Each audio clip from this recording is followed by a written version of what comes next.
কেউ যদি বলতে এসছে টাটের আড়ে, তারপরে এরকম করে কাপড়খানটা কাড় করে থেকেছে।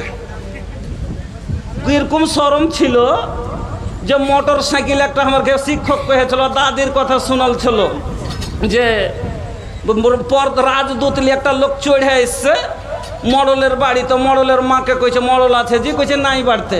তো টাটির আড় হনার ফের এরকম করে কাপড় আড় করে আছে শরমে, এত পর্দা ছিল। তো কইছে এবার মডল জন আইসল, কইছে আরে বেটা একটা লোক আইসলো তোকে ঢুঁড়ছিল। কইছে কি সে এসছিল গে মা সাইকেলে? কইছে না রে বেটা ভুঁইসের বাচ্চার উপরে চড়ে।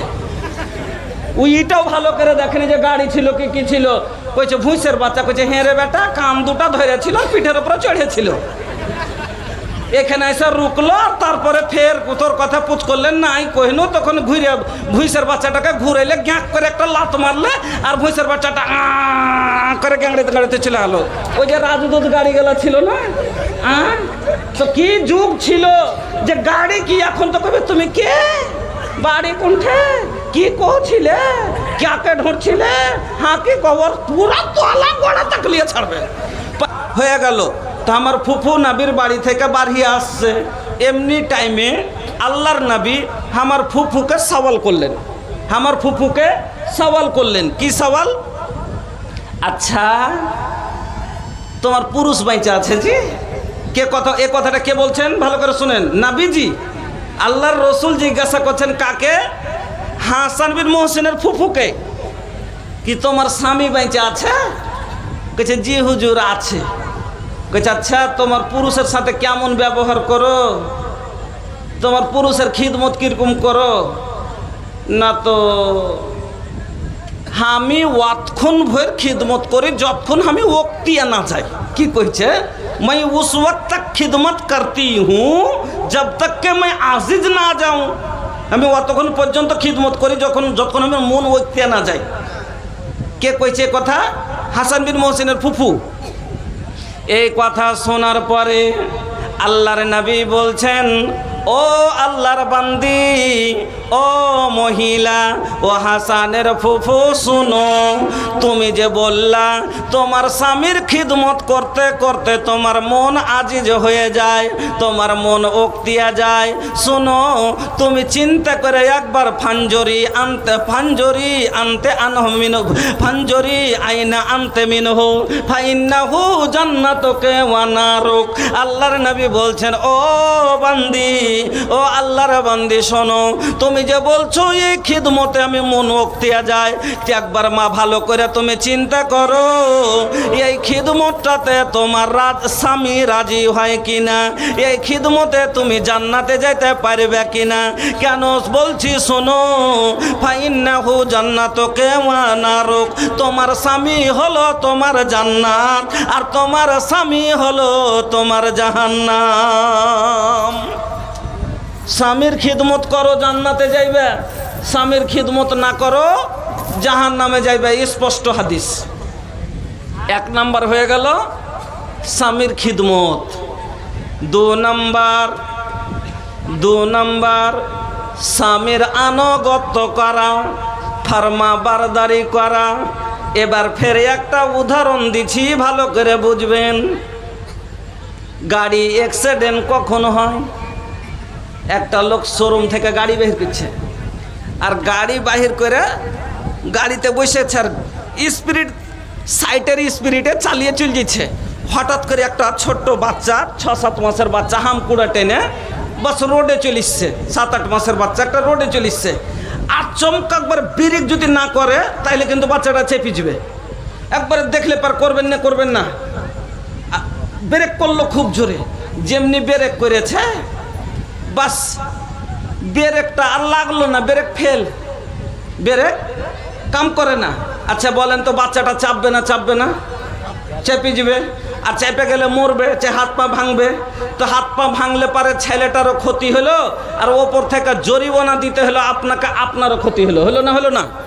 তো দুজনের ক্ষতি হলো। একটা ভুলের কারণে, ব্রেকের ভুলের কারণে ক্ষতি হলো কার? ড্রাইভারের। আর ক্ষতি হলো কার? ছেলেওয়ালা। দুটা লোকের ক্ষতি হলো না? ওরকমই মায়া লোকের একটা ভুলের কারণে দু পরিবার নষ্ট হয়।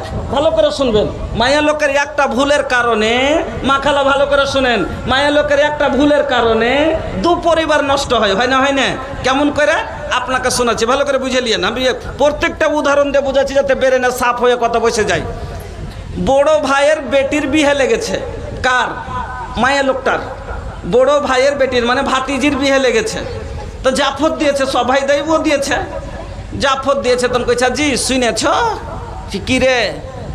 না তো বড় ভাই জাফর দিয়েছে। জাফর দিয়েছে তো দিয়েছে। কইছে কেনে যাইবে না? কইছে না। কোন কথা কইছ? কইছে যাব না। কেনে যাইতে চাহে না, তার একটা কারণ আছে।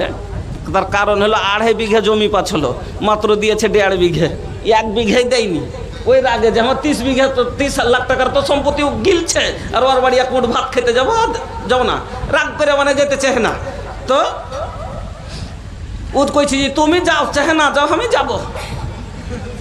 কইছে হ্যাঁ তুই নিজের মনে যদি চল যাস তো চল যাস, নিজের মনে যদি তুই চল যাস, আমি তো যাইতে কহবো না, তুই নিজের মনে যাস তো চল যাস। এবার ও নিজের মনে ব্যাগ ট্যাগ গোছিয়ে নিয়েছে, আর লিয়ে তখন বাড়িয়ে চলে এসছে। ওকে দেখো চাই কোনটা কেনে বিয়েতে যাচ্ছে? কিছু কিসের লেগে তুই বিয়েতে যাচ্ছে? চল ঘুরলি তুই?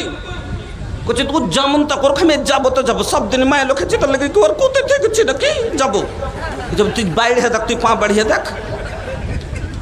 ওখানে একটা ঝাঁটা পড়ে, ওখানে একটা লাঠি পড়েছিল, তুলে কাছে দিব তো ট্যাঙ্গে ট্যাঙ্গে তো ট্যাঙ্ক ভেঙে দেবো। ঘুর। যখন ওকে কয়েছে, ইয়ার রাগ উঠে গেছে। মায়ের লোকের বিয়ে খাওয়াটা খুব একটা স্বাদের জিনিস। রাগ উঠে গেছে, ওখানে একটা বাঁধন পড়েছিল, আঁচল খান টাইনে এরকম করে গুঞ্জলে কই আসুক তবু ও কই দিয়ে দেবো, ও কই দিয়ে দেবো। किरदार बद पे ये खुद ही गुस्से में आएगी, सौहर दिखाए डंडा तो वो झाड़ू दिखाएगी। किरदार बद पे ये खुद ही गुस्से में आएगी, सौहर दिखाए डंडा तो वो झाड़ू दिखाएगी। लोगों इसीलिए आज घर में बरकत नहीं रही, फातिमा सी अब कोई औरत नहीं रही। এবার যখন ঝাঁটা তুলেছে, বুঝে গেছে যে ওরে মায়া লোক, তুই আমার ওপরে তুই বাঁধন তুলতে পারলি, ঠিক আছে যা, তুই নিজের মনে যদি চলে যাবি যা, আমিও মনে থাকলে তোকে আনতে যাব না। নিজের মনে চলে গেল, রাগ দেখিয়ে চলে গেল। এবার 8 দিন হয়ে গেল, আনতে যাই না। বিয়ে শেষ হয়ে গেল, 15 দিন হয়ে গেল, 1 মাস হয়ে গেল। এবার ভাইকে বলছে, ভাই হে মনে হয় রাগ করে আসে না, চল তুই আয়। ভাই কি বলবে, তুই কি বেশি হয়ে গেছিস নাকি, ওর দরকার আছে কিনা দেখি, কতদিন আসে না। এবার 1 মাস, 2 মাস, 3 মাস, 4 মাস, 5 মাস হয়ে গেল। রাগারাগি করে এবার আটকে গেছে। কিন্তু ভালো করে বুঝিয়েন, ঝামেলা মায়ের লোকের একটা ভুলের কারণে কেউ একটা দুটা সংসার কিভাবে ভাঙছে, আটকে গেছে। এবার কয়েকদিন বাড়ি এলি ডেকে রাইতে শুতে শুতে কইছে, হ্যাঁ রে কি করবো রে, না নিজে একটু ছোট হয়ে যা, থুয়ে চলে আসবো। মায়া লোক তো ফের মেলায় বুদ্ধি কইছে, হ্যাঁ ও ছোট হেবে লেগে যাবে, যেতে হবে না, যেতে হবে না। তো কি করবো তাইলে রে, কতদিন বহিন পুষবো, না তো কেস করো গা। মায়া লোকের বুদ্ধিতে এবার ছাড় খার চলে গেছে কেস লেখাতে। ले जे केस की लिखल है जहाँ बहन के लिए जाए न, एबार बाँचबे लगे वो केस लिखेबे कि ना के जहाँ बाड़ी लिखे आटके रेखे पेठे ने ই কইছে বহনুর কাছে হারবো না, ও কইছে সালার কাছে হারবো না। ই দিচ্ছে 5000, ও দিচ্ছে 10000। यारो टाका शेष, वारो टाका शेष। ई बेचले गाड़ी और वो बेचले गाय, दूज नहीं बर्बाद। अपना अपना आनो के लिए लड़ाई छे, आपस में दोनों के पैसा झड़े छे, आपस में दोनों के पैसा झड़े छे। अरे बर्बाद होई छे मालर मकान, हाय रे मुसलमान, हाय रे मुसलमान। আপনাকে যেটা বলছিলাম, এবার দুটা পরিবার লড়তে লড়তে বিরান হয়ে গেল। তার কারণ কি, ভুল কোনখানে হলো? ওই যে পুরুষ বলে বলেছিল না তুই যাবি না, মানে ব্রেক করেছিল যে আগে বাড়বি না, কিন্তু ব্রেক লাগেনি, এর ব্রেক ফেল ছিল। এই যেরকম একটা ব্রেক ফেলের কারণে একটা ছেলেও বরবাদ হলো আর এর টাকাও বরবাদ হলো। ওরকমই বন্ধু একটা মায়া লোকের ব্রেক যদি তখনই লেগে যেত, মায়া লোকটা যদি বলতো আমার ব্রেক চেপেছে মানে যাব না, কারণ আমার ইচ্ছা সব আমি বিক্রি করেছি 10,000 মোহরানাতে। বোন আমার ভালো করে শুনেলেন, আল্লাহর নবী বলছেন 2 নম্বর স্বামীর হক হলো স্বামীর আনুগত্য করা, স্বামীর ফরমাবরদারি করা, স্বামীর কথা মতো চলা। আল্লাহর নবী ভালো মায়া লোকের 3টা গুণ বয়ান করলেন। ভালো মায়া লোকের কয়টা গুণ? का हो? हाँ 3 गुण। पहले के लड़की खूब लजावे, फोनवा तक न उठावे। ভালো মায়া লোকের 3টা গুণ বয়ান করছি, এখনকার মতন লাই। পহলকার মায়া লোক কিরকম ছিল?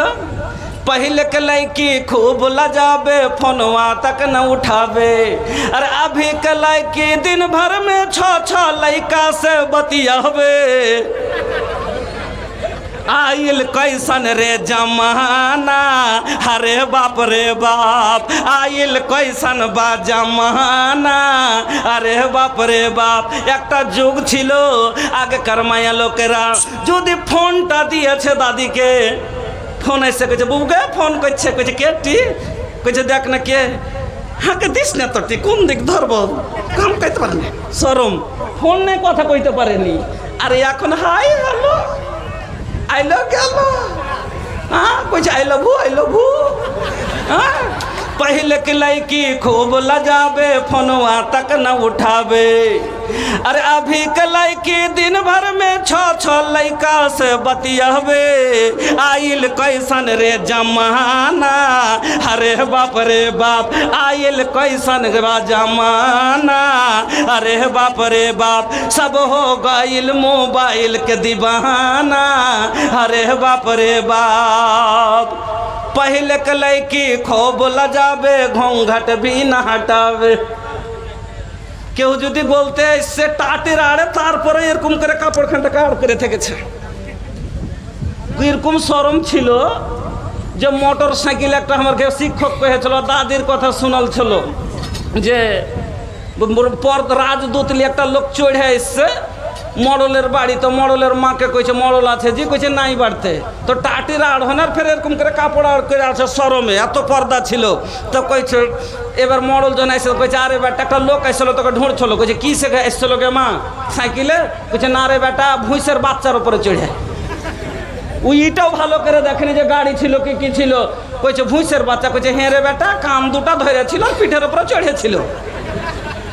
এখানে এসে রুকলো আর তারপরে ফের তোর কথা পুছ করলেন নাই কহিনো, তখন ঘুরে ভুঁইসের বাচ্চাটাকে ঘুরাইলে গ্যাঁক করে একটা লাত মারলে আর ভুঁইসের বাচ্চাটা করে গাড়িতে চলে গেলো।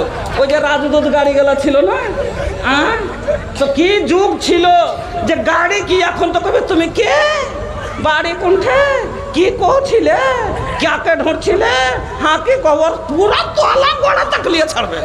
पहले के लड़की खूब लजावे, घूंघट भी न हटावे। अरे अभी के लड़की फैशन में कुल देहिया दिखावे। आइल फैशन के जमाना, अरे बाप रे बाप, आइल फैशन के जमाना, अरे बाप रे बाप। ভালো মহিলার নবীজি 3খানা গুণ বয়ান করলেন। আল্লাহর নবী ভালো মায়া লোকের 3টা গুণ বয়ান করলেন। ও মা জননীরা ভালো করে শুনেলেন, এই 3টা গুণ যদি আপনার ভিতরে থাকে আল্লাহর জমিনে আপনি হলেন ভালো মায়া লোক। 3টা গুণ কি? 3টা গুণ কি? নবীজি বলছেন আল্লাতি তাসুরহু এজা নাজারা। 2 নম্বর গুণ নবী বলছেন ওয়াততিহু এজা আমারা। 3 নম্বর গুণ নবী বলছেন ওয়ালা তো খালিফহু ফি নফসিহা ওয়া মালিহা বিমা ইয়াকরাহু।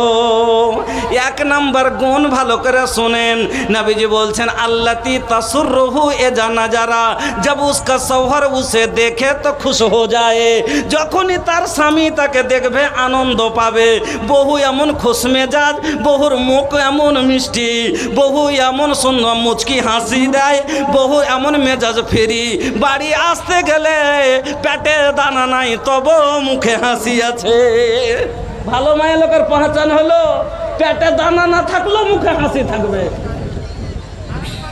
मोहतरम सामीन, आप अभी भी जिसके इंतज़ार में बैठे हुए हैं, आपको ये खबर कर दूं कि फिल्म स्टार रॉकी साहब, आरिफ साहब वो पहुंच चुके हैं और कुछ देर के बाद आपके रूबरू होंगे, आपके सामने होंगे। इसलिए आपसे गुजारिश है कि आप पंडाल छोड़कर ना जाएं।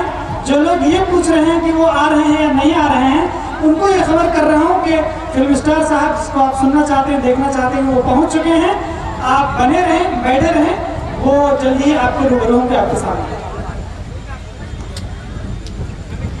তো বলছিলাম ভালো মহিলার গুণ, প্রথম গুণ হলো সব সময় পুরুষকে খুশি রাখার চেষ্টা করবে। পেটে যদি অ্যাকশন কম খেতে পায়, পরনে যদি ভালো পিনতেও না পায়, যদি কষ্টতে থাকে তবু তার মুখে হাসি থাকবে, সব সময় পুরুষকে আনন্দিত রাখবে। 2 নম্বর গুণ আল্লাহর নবী বলছেন ওয়াততি ওহু এ যা আমারা। যখনই 2 নম্বর গুণ হলো যে পুরুষের কথা মতন চলবে। যখনই পুরুষ কোনো কথা বলবে